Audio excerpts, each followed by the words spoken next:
После Куманово и Скопје, членовите на еврејската верска заедница Лев Тахор се вгнездија во охридското село Горно Лакочереј. Жителите вознемирени најавуваат протести се додека не си заминат. Тврда дека со автобус во полициска придружба биле донесени синоќа до пред самиот хотел во селото, каде што според нивните кажувања и се сместиле. Цело село е вознемирено.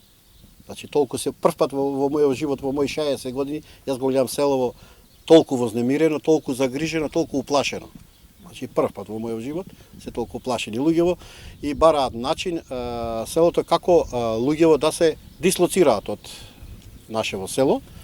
Ги видовме како со куфери се симнуваат од автобусот. Групата брои повеќе од 30 мажи, жени и мали деца. Денес не сме ги виделе ни селото, но знаеме дека престојуваат во единствениот хотел во Горно Лакочереј, вели нашиот соговорник. И додека собственикот на хотелот, кој не сакаше да зборува јавно, тврди дека членовите на Лев Тахор не се во неговиот хотелски капацитет, мештаните отворено кажуваат дека веќе се организираат за протест во кој ќе учествуваат не само селаните, туку и охриѓани.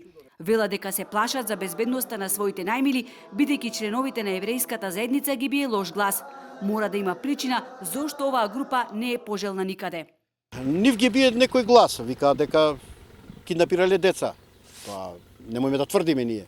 Значи немојме да тврдиме, него од тие причини селово ни е чисто национално село, религиозно село. Не е случајно по мене избрано баш ова село со 5 цркви, религиозно село, православно село. Инаку групата од 37 лица, од кои половина се малолетни деца, во земјава пристигнаа на 5 февруари, обезбедувајќи си престој на 2 локации на периферијата од Куманово, каде што не се чувствувале безбедно и поради тоа на 15 февруари во полициска придружба беа префрлени во Скопје, а од синоќа се во Охрид. Членовите на еврејската верска заедница Лев Тахор во Македонија се веќе 16 дена. Од МВР велат дека се со легален престој и дека привремено престојуваат во земјава и може да се движат каде што сакаат. Групата кај нас дојде откако беа протерани од Босна и Херцеговина.